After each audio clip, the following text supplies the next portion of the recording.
Sarap! Eto na, pagsaluhan po natin yan ang Love and Around Song with your Mama Love and Juve Radio Aguila DCEC 1060 yung mga nakikinig po sa ating mga radyo at mga nakatutok po kayo sa Net25, sa Facebook and YouTube. Lovely morning. Usapang pagkain pa rin po tayo ngayon, pero hindi yung pagkain binibili ha, kundi yung itinatanim. You like that? I love it. At ang say ng susunod nating panauhin, lahat pwedeng magtanim. Lahat po. Lahat po kayo. Opo. Lahat po kayo. Lalong-lalo na yung mga nakatira po sa Maynila at masisikip na syudad na feeling nyo wala po kayong lupa. Pwede raw po. Wala na pong rason-rason ngayon. Talaga, kukumbinsihin po kayo ng ating veteranong urban gardener, vlogger at founder ng Facebook group na urban/container/organic gardening na may mahigit pong 120,000 na miyembro. Wow! Sir Don Bustamante! Sir Don, batiin mo ulit yung ating mga nanonood ngayon sa Net25 at nakikinig sa Radyo Aguila DCEC 1062 Mega Manila. Sir Don. Muli, magandang umaga sa inyong lahat at uulitin ko lang po, isang karangalan ang makarating po sa programang ito at binabati ko po lahat ng mga nanonood at nakikinig sa programa ni Ma'am Love. Yes! At sa mga magtatanim na, inaano ko na yan dahil ito na. Nakita nyo naman may bit-bit ho para sa atin ngayon itong si Sir Don. Sir Don, itong lahat na gulay na nasa harapan mo ay galing sa yung garden. Sa rooftop garden po. Okay, sa rooftop. Ano Opo. po yung mga nandyan? Pwede po bang isa-isahin natin? Alam niyo po, ang aking mga itinatanim sa rooftop, unang-una, yung pong mga common na ginagamit natin sa kusina. Okay. Ano-ano ho ba yun? Pechay. Meron Ayan, pa ako ito, ditong pechay. Ayan, may pechay po Ayan. siya. Meron akong mustasa. Mustasa, nakasarap. Tama Sunod po. sa mustasa. At syempre, alam niyo po, paborito ko po, mahilig po ako sa lettuce. At sa lahat ng klase ng lettuce, ang pinaka-paborito ko po ay romaine, kaya hindi po nawawala ang romaine. Alam mo, ang sa romaine aming kahit na garden. kalamansi lang at asin, masarap na siya. Tama po, ma'am. At Oo. alam niyo po, ang pagkakaiba ng romaine sa ibang klase ng lettuce. Yung lettuce po kasi, yung ibang klase, masyado siyang malambot. Okay. Pang-salad lang talaga siya. Pero ang romaine, kung ayaw mo ng isalad, ayaw mong kainin ng hilaw, pwede mo siyang ipang-garnish sa nilagang baka. Sasabihin ko yan sana sa'yo. Tama Nilaga, po. paksiw. Opo. Pwede rin siya sa, ano ngayon? Napakarami. Basta ang dami. Para rin siyang pechay. Tama po, tama Yan, po. okay, At galing. napakasarap niya. Go, next, Opo. next. At Anong gulay mo siyempre, dyan? meron din po tayo mga tanim na namumunga. Pinaka-common po na makikita niyo po sa aking garden ay siyempre yung kamatis. Ganda ng kamatis. Opo. Ito yung favorite kong kamatis. Kasi po, Ma'am Love, ang kamatis, Anong klaseng kamatis to? Di ba may iba't ibang klase ng kamatis? opo, ito po yung tinatawag na Apollo. Apollo, okay. Apollo siya. Mhm. Tandaan po natin na maraming klase ang kamatis. Kung kayo ay mag-uumpisa pa lang, alamin muna natin, ano-ano ba yung mga variety ng kamatis, yung una, yung nakaka-adapt doon sa klima, kung nasaan ka. Okay. Kasi meron pong ma'am, na mga kamatis na hindi siya applicable sa mga maiinit na lugar. So, kailangan natin ng medyo... Like yung maliliit na kamatis, anong tawag doon? Yung pangsalad. Yung cherry Kailangan malalamig tomato. yun. Opo, kailangan malamig yun. At kung ano po yung common na ginagamit niya kusina, yun po yung unahin nyo. Okay. So, Apollo, pwede. Opo, Apollo. Okay, susunod sa Apollo. Meron po tayong siyempre, Favorite. yung isa pang madalas na gamitin natin, ma'am, yung siling pansigang. Oo. Na pwede rin sa kahit saan din to. Yes, ma'am, pwede po sa gisa, sa Mga may sinigang. sarsa, mga Opo, ganon. napakarami niyang... Masyado tuloy. Paksiw, pwede rin to. Favorite ko na uses. paksiw lang yan. Ito po yung bell tinatawag pepper. na sweet pepper. Na Sweet pepper. siya, opo. Na ito ang pwede sa tropical na Yes, ma'am, area. napakatibay niya po sa init. Actually po yung mga sili, halos lahat ng uri ng sili ay kailangan nila ng mas mainit na klima. Opo. Kaya kung sakali na magtatanim kayo, pwede kayong makapagtanim ng iba't ibang uri ng sili. Meron po tayong mga mas maanghang, yung siling labuyo. Oo, Kailangan correct. natin yon. Ito naman po mga siling pansigang, hindi siya gaanong maanghang.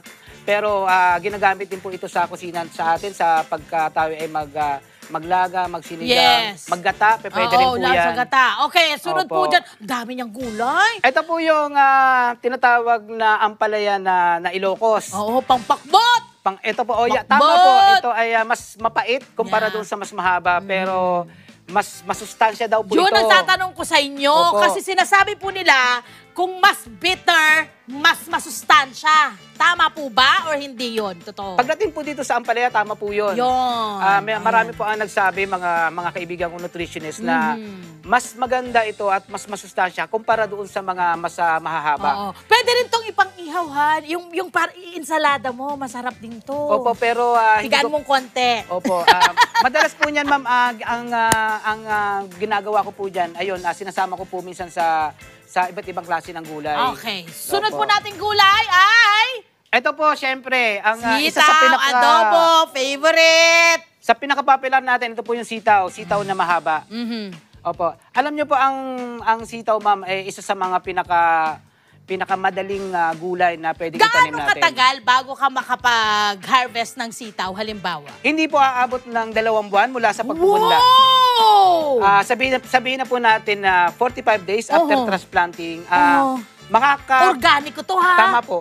Wow! Makakapag-harvest na po kayo ng paisa-isa. Pero yung Maramihan niya talaga, inaabot po siya ng mga 2 buwan hanggang 3 buwan. Doon Still.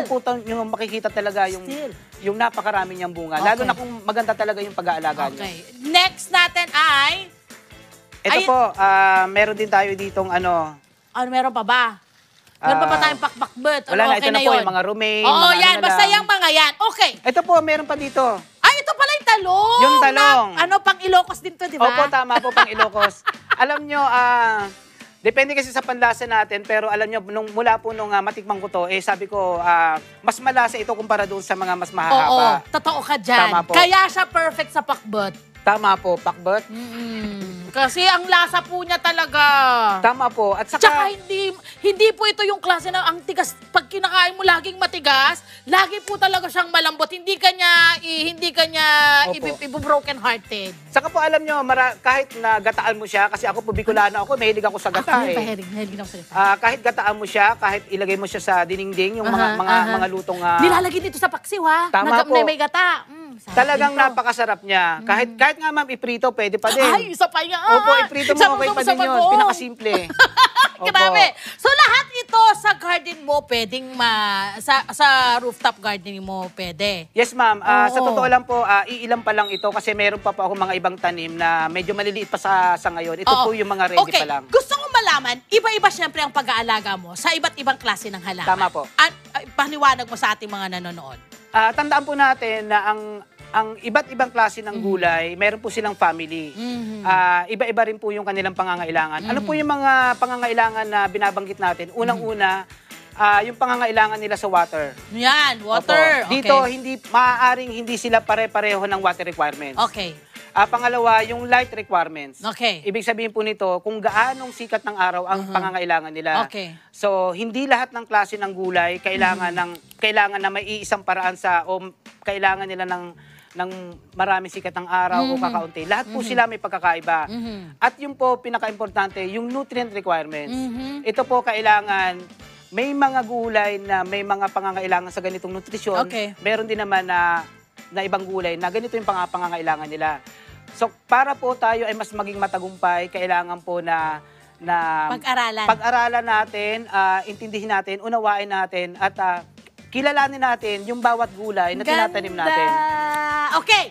Mayroon po kasi kami pinapakita ngayon sa mga nakikinig po sa Radyo Agila DZEC 1062 Mega Manila. Pinapakita po namin ngayon, may mga bata doon, oh. May mga bata, mga anak. Yun po yung aking mga anak. Alam Di niyo po, ba mga anak mo, ay Opo. tinuturuan mo na rin ngayon. So sa tingin mo ba, mas better na yung mga bata ay i-involve sa ganitong klaseng proyekto? yes ma'am, napakahalaga po nun. Unang-una, ang gardening, kung isasama niyo po yung pamilya niyo, yung mga anak niyo. Unang-una po, bonding moment. Mas maganda po yung sama-sama kayo mag-garden kaysa sa lalabas kayo, mamamasyal kayo sa mall. Gagastos ka na naman. Gagastos ka lang. Samantalang, yung mga bata, mas nalilibang sila. Pangalawa po, base po sa mga pag-aaral na kapag ang isang bata pa lang siya, na-expose na siya sa gardening, napakataas yung tsansa na mas kumain siya ng gulay habang lumalaki siya. Kasi kilala niya eh. Oo. Pangatlo po, turuan natin yung mga anak natin, bigyan natin ng task. Halimbawa, o sige, diligan mo to. Okay. Magkakaroon po sila, magde-develop po sila ng yung pagiging responsable nila. Magkakaroon sila ng task at matututo po sila sa buhay. Yan, ganda. At hindi po sila magugutom. Eto Tama na. po. Sabi mo kanina yung mga tubig, yung ilaw, ganyan, Opo. kailangan pag-aralan. Di ba meron din yung halimbawa, meron kang nilalagay sa tubig para maging mabunga siya, maging mas green pa siya. Opo, opo. May ganun din. Yung Opo. mga component na ganyan, kasi syempre gusto kong malaman, I'm sure yung ating mga kababayan, gusto rin malaman yan, malaki ba ang gagastusin sa pagka-gardening? In organic way, ma'am, sa natural na paraan, Yes. halos wala ka pong Wow. gagasusin. Alam niyo po kung bakit? Kapag tayo po ay nagtatanim sa makakalikasan, sa natural na paraan, yung po mga ginagamit nating pataba, yan po ay nakikita lang halos sa loob ng ating pamamahay sa paligid. Halimbawa po, ma'am, yung mga pinagbalatan ng gulay, kapag nagluto ka ng kangkong, yung mga paklang na hindi na natin kailangan, Correct. mga balat ng pipino, balat ng kung ano paman, mga balat ng prutas, ito po ay nako-convert into fertilizer.